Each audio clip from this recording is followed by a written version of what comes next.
Supportez-nous sur Patreon et obtenez des récompenses exclusives comme un rôle sur Discord ou encore tous nos cours Udemy gratuits. Au bout de 300 patrons, nous aurons 2 vidéos par jour et au bout de 1000 patrons, nous aurons 3 vidéos par jour. Et bon visionnage à tous. Donc bonjour à tous, dans cette vidéo nous allons parler cette fois-ci des salons et des permissions. C'est parti. Alors la première chose à faire ici, c'est d'arranger un peu notre fichier rôle. Donc j'ai créé en fait un dossier snippets, parce que ce ne sont pas des commandes qu'on va utiliser. Donc ici, j'ai mis un snippet avec l'autre fichier rôle qu'on a créé dans la dernière vidéo. Donc ce qu'on va faire, c'est qu'on va simplement copier ici notre fichier. On va créer un fichier dans notre dossier snippets du coup, et on va l'appeler donc permission.js. Donc on va l'ouvrir, permission, et ici on va mettre simplement notre code. Donc on va pouvoir tout fermer, voilà, hop. On prend ça, on enlève tout ça, et on repart de zéro. Donc la première chose à savoir concernant les permissions, c'est comment vérifier si un utilisateur possède un certain rôle ou non. Et pour ce faire, il existe en fait plusieurs façons de faire, et le plus simple est de récupérer l'id du rôle et de vérifier directement avec le mot-clé has. Donc ici, on va créer notre fichier de permission de base, donc c'est déjà fait ici.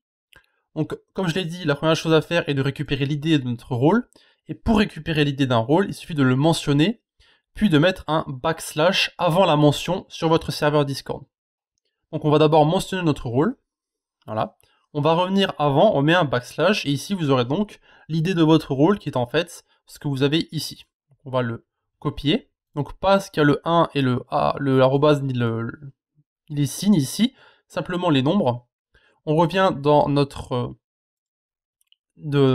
éditeur ici, et on va mettre en commentaire notre idée ici pour l'utiliser. Donc maintenant, il ne reste plus qu'à taper justement notre permission. Donc on va mettre pour un seul rôle. Donc un seul rôle précis ici. Donc on va mettre, on peut mettre une condition. Donc if message.member.roles.has. Et ici vous mettez à l'intérieur l'idée que vous avez au-dessus. On va mettre ça, on peut enlever ça. Et maintenant vous pouvez mettre en fait le message que vous voulez renvoyer. Par exemple ici, return message.channel.send, et vous mettez tu possèdes le rôle boy et tu possèdes ses permissions. Voilà. Donc très simple à faire pour voir si un utilisateur a un rôle, et on pourra faire des vérifications par rapport à ça. Donc si par exemple on met que l'utilisateur n'a pas le rôle, donc si on met un point d'exclamation à côté, ça vérifie qu'il n'a pas le rôle. Donc voilà, on peut faire des vérifications par rapport à ça. Donc si vous ne pouvez pas retrouver l'idée d'un rôle parce que vous ne pouvez pas le mentionner par exemple pour une raison Y, et donc vous pouvez simplement le rechercher. Donc ici on va mettre recherche d'un rôle, et là vous avez simplement besoin de taper message.member.roles.sum, et vous mettez simplement une petite fonction ici. Donc ça a été modifié, avant vous avez simplement besoin de mettre le nom du rôle, mais ça a été un peu modifié, donc ici vous devez mettre comme ceci. Donc le rôle comme il est tapé sur le serveur Discord. D'accord. Donc, encore une fois, très simple de rechercher un rôle si vous ne pouvez pas récupérer directement l'idée. Voilà, c'est à vous de voir ce que vous voulez mettre. Maintenant que nous avons vu comment récupérer l'idée d'un rôle, il est temps de s'intéresser justement aux permissions. Donc pour modifier les permissions d'un rôle avec une commande par exemple, on utilisera cette permission. Donc ici on va mettre par exemple définir les permissions d'un rôle. Guild ici .default role.set permission. Donc ici on n'a pas amené notre classe guild, c'est pour ça qu'on ne peut pas utiliser nos fonctions ici, donc voilà, ça a été modifié. Donc default role, cette permission, on ne met pas les majuscules, etc. Et ici, on va simplement taper nos différentes permissions. Donc on va mettre la permission send messages, et on va mettre un autre qui sera donc view channel. Voilà. Donc ça, ce sont deux permissions de base qui vont en fait se mettre sur notre rôle basique, qui est en fait le rôle, donc c'est le rôle par défaut égale à everyone. Ça c'est le rôle par défaut. Voilà, c'est le rôle que tout le monde a en fait. Maintenant, voyons comment créer un rôle justement. Créer un rôle avec permission. Ici, guild.create role, très simple. On va mettre ici d'abord le nom du rôle, par exemple le nouveau membre, et ensuite vous allez mettre permission. donc avec un S, et là vous mettez par exemple un crochet, et vous mettez les réactions que vous voulez ajouter. Donc par exemple add réaction ici, donc ça c'est un style de permission. Vous avez change nickname, là vous pouvez mettre ce que vous voulez encore une fois, et voilà. Maintenant vous n'avez plus qu'à mettre votre point virgule, et votre rôle sera créé en fonction de ce que vous le demandez. Voilà. Donc puisque notre rôle par défaut peut ne pas posséder ces permissions ici, on peut alors imaginer créer un rôle qui va lui ajouter directement les permissions en fonction de ce que vous voulez. Voilà. Ensuite, on a la vérification la plus basique que vous connaissez déjà. Donc si vous avez fait la première série sur le Discord par exemple, donc nous allons voir si un utilisateur possède une ou plusieurs permissions.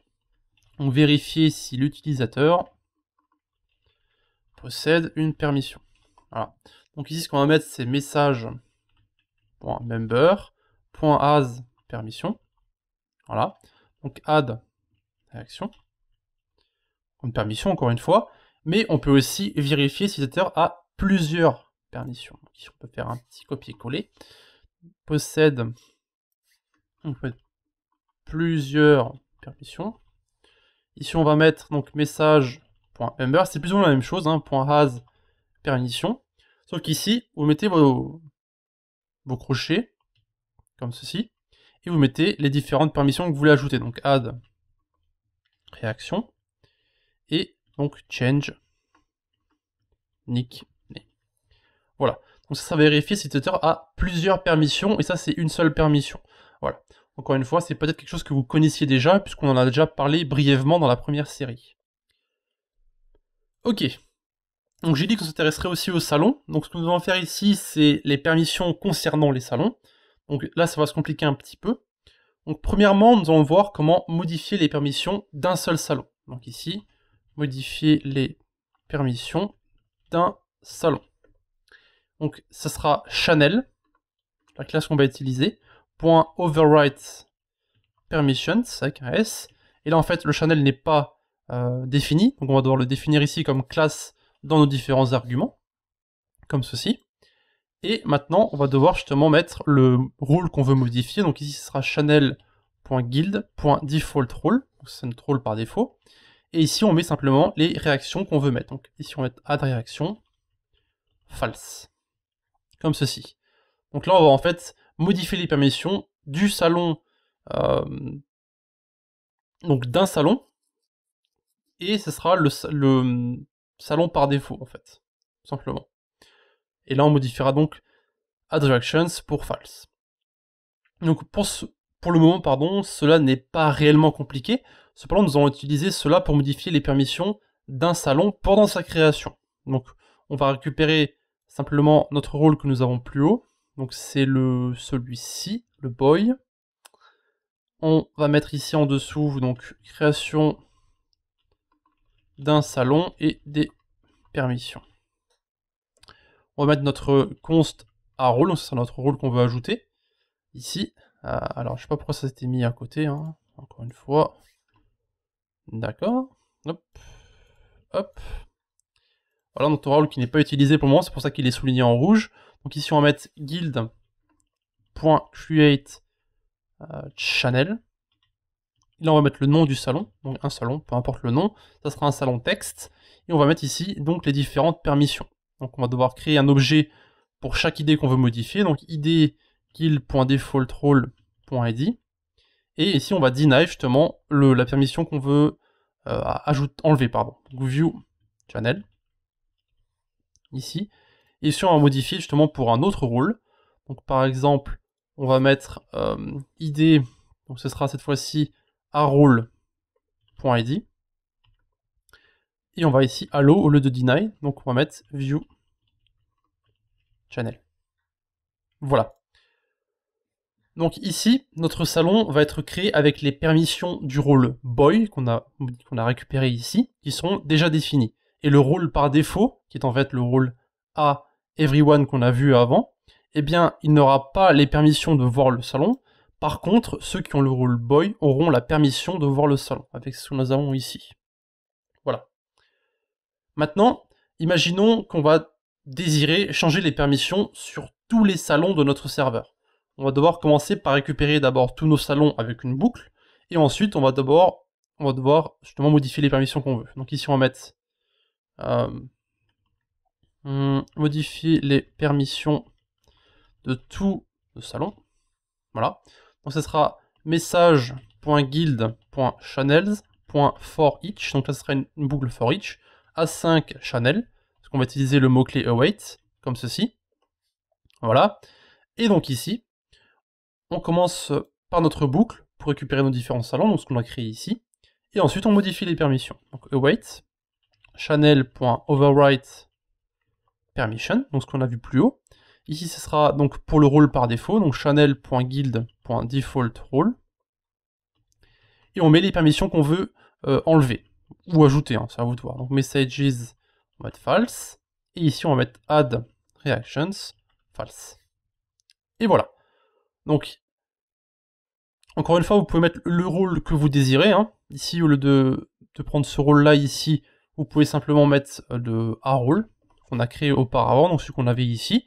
Vous pouvez mettre ce que vous voulez, tout simplement le modifier ici, au début de la parenthèse. Voilà. Donc c'est avec cette commande ici qu'on va modifier les permissions de tous nos salons. D'ailleurs, on a déjà vu cette commande dans une autre vidéo, qui était la vidéo pour le mute, il me semble. Voilà. Donc pour terminer sur nos permissions, parce que je ne veux pas aller trop loin non plus, nous allons voir comment synchroniser un salon sur les permissions de sa catégorie. Donc si vous créez un salon à l'intérieur d'une catégorie, et que vous désirez directement le synchroniser sans avoir à mettre tout le code pour les permissions, ou le faire manuellement, donc ici tout ce que vous avez à faire c'est, on va mettre synchroniser un salon avec sa catégorie parente, on va mettre donc simplement channel.lock, donc c'est lock permissions avec un S, et ensuite ici on va mettre simplement un then pour dire que le salon a été synchronisé avec succès, donc on va mettre un console log, et on va mettre ici synchronisation réussie. Voilà, donc ici il faut rajouter une parenthèse. Voilà. Donc là en fait notre mot-clé c'est simplement donc lock permissions. Bien sûr si le salon ne possède pas de catégorie ou que la catégorie ne possède pas de permission, ce petit code ici ça va pas fonctionner. Hein. Voilà, faut qu'il y ait une catégorie et il faut qu'il y ait des permissions dessus. Voilà. Donc ce sera tout pour nos salons et nos permissions. Donc disons que j'ai couvert plus ou moins 80% des permissions et des différents salons. Donc voilà, il reste encore quelques petites choses à voir, mais ça va peut-être au-delà du spectre de cette série qui... disons que ça peut venir un peu compliqué. Voilà. Donc comme d'habitude, si vous avez des questions à poser, vous avez la section commentaires de YouTube, ou bien encore le Discord de la communauté. Donc je vous vois dans un instant pour la prochaine vidéo. A de suite. De plus, n'hésitez pas à visiter nos différents réseaux, donc eux aussi dans la description, Discord, notre blog, Facebook, Twitter, Google+, etc.